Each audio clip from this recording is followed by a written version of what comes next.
Señores, en 1980, números redondos, el peso del endeudamiento público de Estados Unidos era 45% del PBI. Hoy en día supera los 140 puntos del PBI. ¿Esto qué quiere decir? Que se triplicó en 4 décadas nada más.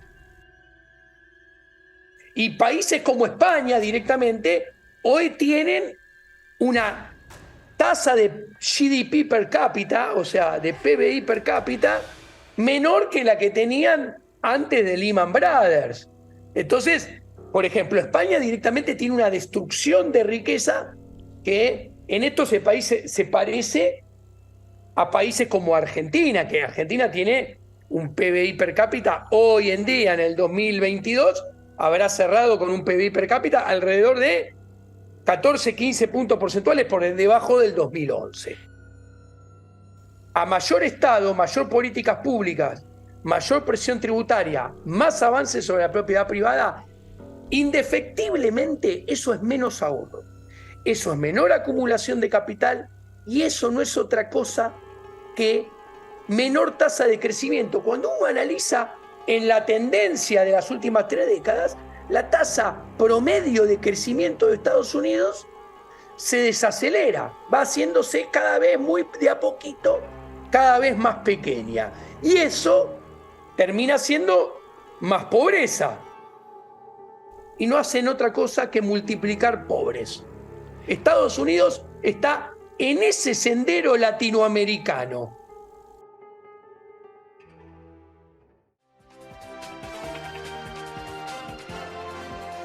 Prometíamos en los titulares hablar de la situación económica de Estados Unidos. Es un año muy particular. Ha cambiado el Congreso. Hasta el año pasado, la Casa Blanca, el Partido Demócrata, Joe Biden, tenía mayoría tanto en la Cámara de Representantes como en el Senado, ¿no? En el Senado había igualdad 50-50, pero decidía Kamala Harris, la vicepresidenta, y entonces las leyes salían de manera bastante sencilla dentro de todo. Si había que endeudar más al país, lo podía hacer, pero todo ha cambiado. En las elecciones parlamentarias del año pasado cambió la composición, sobre todo en representantes. Ahora el titular es Kevin McCarthy. Los republicanos tienen mayoría, entonces ya no es tan fácil endeudar al Estado. Tiene que sentarse la Casa Blanca, Joe Biden, a negociar. En el Estado de la Unión, que lo dio hace una semana, Joe Biden se mostró casi en campaña, y esto ha traído cierta conmoción porque algunos analistas están diciendo, bueno, vamos a un catastrófico default. Si entre julio y septiembre no se logra extender el crédito de estos 31.4 billones de dólares que debe la Casa Blanca, que debe el Estado, podemos entrar en un default realmente muy comprometido para la economía norteamericana. Vamos a hablar con Diego Giacomini, que es uno de los analistas económicos, economistas más importantes y más prestigiosos del Cono Sur, porque él descree un poco, muchas veces cree que esto tiene más que ver con la pirotecnia y con los fuegos artificiales. Hola Diego, ¿cómo te va? Buen día. ¿Qué tal? Buenos días. ¿Cómo andan por ahí? Bien, Bien, espero que estén. hay una pirotecnia muy importante y hay como sembrar el pánico, pero vos no crees del todo en esta teoría, ¿no? No, no creo en absolutamente nada de la probabilidad de default, simplemente porque no les conviene ni a los políticos, más allá de que sean del partido X o del partido Y, tampoco le conviene a sus asociados inmorales del sector financiero que viven y hacen negocios a partir de esa asociación, que no es otra de colocar endeudamiento. Estoy hablando particularmente del sistema bancario y financiero en general, particularmente los grandes fondos de inversión, como digo, en particular, ¿no? Pónganle el nombre que quieren. A ver, no es la primera vez que un poder ejecutivo federal de Estados Unidos tiene complicada las cosas en el Congreso, pero son todos políticos. Los políticos se sientan a negociar y van a negociar y van a expandir los límites de endeudamiento como lo han hecho siempre. ¿Por qué? Porque el endeudamiento no es otra cosa que uno de los vehículos de financiamiento de las políticas públicas intervencionista del Estado, ya sean intervenciones autísticas, binarias o triangulares, que no son otra cosa que cada vez más normas de derecho positivo, cada vez más políticas públicas que atraviesan a la sociedad en general y al sector privado en particular, brindándoles cada vez más poder al poder político a los burócratas del Estado y también poder económico, porque es más gasto público y a las pruebas me remito. No es la primera vez que surge este gossip mentiroso de a ver si no le dan el permiso y cae Estados Unidos en default y se paraliza la administración pública.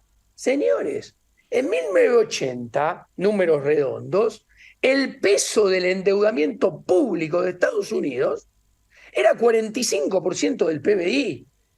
Hoy en día supera los 140 puntos del PBI. ¿Esto qué quiere decir? Que se triplicó en 4 décadas nada más. ¿Y por qué se triplicó? Porque siempre le dieron permiso y lo seguirán siendo, porque le conviene a los políticos, porque le conviene a sus socios inmorales del sector financiero y bancario. ¿Y a quién no le conviene? Al sector privado. ¿Por qué? Porque más endeudamiento no es otra cosa, pongámosle nombre y apellido, no es otra cosa que más impuestos futuros. Cada vez que aumenta la deuda, cada vez que se extienden los permisos, ¿eso qué quiere decir? Que los jóvenes de hoy, los niños de hoy y los que no nacieron hoy van a tener que pagar más impuestos en el futuro. Y esto es una película de larga data. Nosotros que somos hombres maduros, yo tengo 51, 52 años, todo americano, al igual que pasa en el Cono Sur, nosotros pagamos mucho más impuestos que lo que hacían nuestros padres y lo que hacían nuestros abuelos. ¿Y por qué? Porque siempre se ponen de acuerdo el poder ejecutivo, el poder legislativo, o sea, la presidencia, cuando hablamos de gobierno federal, y el Congreso Nacional, ¿en qué se ponen de acuerdo? En sacar más leyes que avanzan sobre nuestra propiedad privada, o acaso no pagamos mucho más impuestos y mayores alícuotas que nuestros padres y abuelos. Sí, en todo el planeta. ¿Acaso no enfrentamos más deuda? Sí. ¿Acaso no enfrentamos más emisión monetaria y más expansión monetaria, donde la masa de dinero en términos del GDP no hace otra cosa que en la tendencia del paso de los lustros y décadas aumentar? Y bueno, alícuotas, impuestos, masa monetaria a través del impuesto inflacionario que Estados Unidos vuelve a sentir, más endeudamiento, que son impuestos futuros, no es otra cosa que los 3 vehículos a partir de los cuales se financia el crecimiento del Estado, que no es otra cosa que socialismo. Vos sabés, Diego, que Estados Unidos hoy en día es mucho más socialista que en el pasado. Vos sabés que en el primer bloque hablábamos con Italia porque la presidenta Giorgia Meloni lanzó una reforma laboral, una reforma impositiva. Ganó la derecha, ¿no? Ganó Matteo Salvini de la Liga del Norte, con Silvio Berlusconi de Forza Italia y con Fratelli d'Italia. Y Meloni, bueno, acaba de ser ratificada en las urnas. Vos te acordás de los PIGs, ¿no? Los cerdos, que eran Portugal, Italia, Grecia y España. Y fíjate cómo todos están haciendo ajustes, algo de lo que no se habla en Estados Unidos.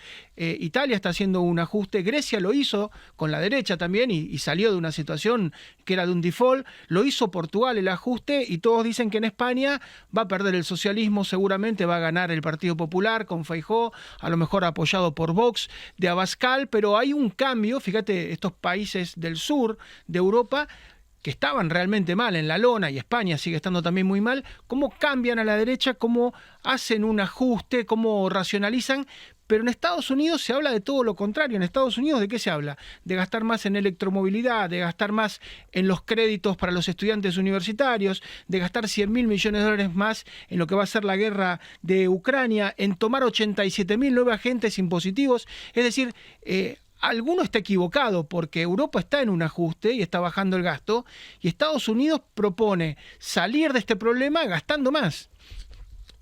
Bueno, a ver, separemos los tantos. El punto es, punto número uno, Europa tiene un nivel de gasto público en términos del GDP y un nivel de presión tributaria en términos del GDP mayor que Estados Unidos. O sea, pongámosles también números fáciles y redondos. Mientras que en la Unión Europea, en los países de la Unión Monetaria Europea, la relación gasto público GDP ronda el 52%, en Estados Unidos, haciendo un número grosero, ronda 10 puntos menos. Con la presión tributaria también surge algo similar. Europa se excedió a un umbral de peso de la recaudación total sobre el GDP que también supera a Estados Unidos. O sea, Europa pareciera que pretende hacer algunas reducciones del Estado, hablando sencillo, pero partiendo de niveles todavía mucho más altos que los que Estados Unidos tiene hoy en día. Por eso Europa hace años que inclusive su tasa de variación del GDP, a ver, si en los últimos años en Estados Unidos promedió el 2.2, 2.3 promedio anual, en Europa, con suerte, andaba por la mitad, por 1 o 1.1. Y países como España directamente hoy tienen una tasa de GDP per cápita, o sea, de PBI per cápita, menor que la que tenían antes de Lehman Brothers. Entonces, por ejemplo, España directamente tiene una destrucción de riqueza que en estos países se parece a países como Argentina, que Argentina tiene un PBI per cápita hoy en día, en el 2022, habrá cerrado con un PBI per cápita alrededor de 14, 15 puntos porcentuales por debajo del 2011. Estamos hablando con el economista Diego Giacomini, quien nos contaba que la presión tributaria y el gasto público, proporcionalmente con respecto al PBI, es mucho más alto, 10 puntos más alto en Europa que en Estados Unidos. Ellos tienen margen para bajar de alguna manera el gasto público. Estados Unidos por ahora no lo estaba haciendo, y nos estabas contando, Diego, la situación de España, donde muchos dicen que seguramente va a perder el actual gobierno socialista apoyado por Podemos. Todas las encuestas dan arriba a Feijóo del Partido Popular, tal vez apoyado por Vox de Gonzalo Abascal, pero lo cierto es que hay países que indefectiblemente, como en el caso de España y otros, van a tener que ir a un ajuste, ¿no? Bueno, el punto es que cuando los gobiernos socialistas son corridos mediante el voto, como pasa en Italia, como pasó en Estados Unidos, generalmente son reemplazados por gobiernos conservadores. Y la última, por más que lo vendan como quieran venderlo. Y la última, Diego, vos sabés que el presidente Trump, cuando estuvo a cargo de la Casa Blanca, lo que hizo fue que compitan, de alguna manera es una reforma tributaria para que compitan los estados. California, que tiene 40 millones de personas, perdió 1 millón de personas que se fueron a Texas, que tenía impuestos más bajos, que se fueron a Florida, como vos marcabas, que se fueron más impuestos más bajos, a Nuevo México, Arizona, es decir, los estados que proponían. Bueno, fíjate ahora lo que está pasando con Twitter, que están proponiendo que pase de San Francisco a Miami, y Elon Musk podría llegar a mudarlo. Muchas empresas de Silicon Valley y muchos monstruos se fueron de un estado al otro porque le dicen se vota con los pies, ¿no? Y bueno, uno de alguna manera trata de, sobre todo el segmento que está económicamente mejor posicionado, trata de pagar menos impuestos. Pero en el caso de California particularmente, que tiene de los impuestos más altos, perdió 1 millón sobre 40 millones de personas y perdió 1 millón de gente que ganaba muy bien.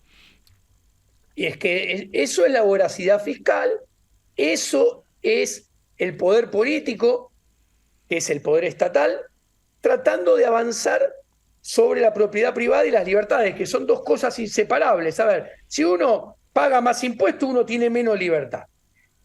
Mucha gente piensa que perder la libertad es estar preso nada más. No, eso no es solamente perder la libertad. Ahora, ¿cuál es el problema?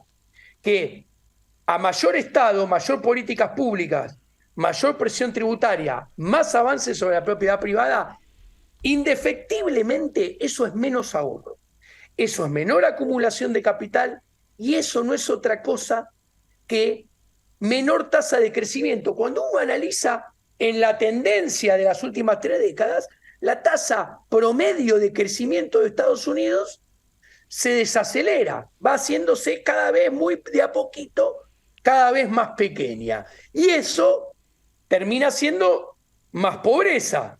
¿Y qué sucede? Es el negocio del Estado y los burócratas de carne y hueso. Porque ¿cuál es su solución para más pobreza? Más intervención, más gasto público, que paguen más los que más tienen, para así le damos a los que menos tienen y no hacen otra cosa que multiplicar pobres. Estados Unidos está en ese sendero latinoamericano. Gracias, Diego. Como siempre, un gran abrazo por todo el aporte. Un gran abrazo y muchísimas gracias. Un placer enorme. Muchas gracias.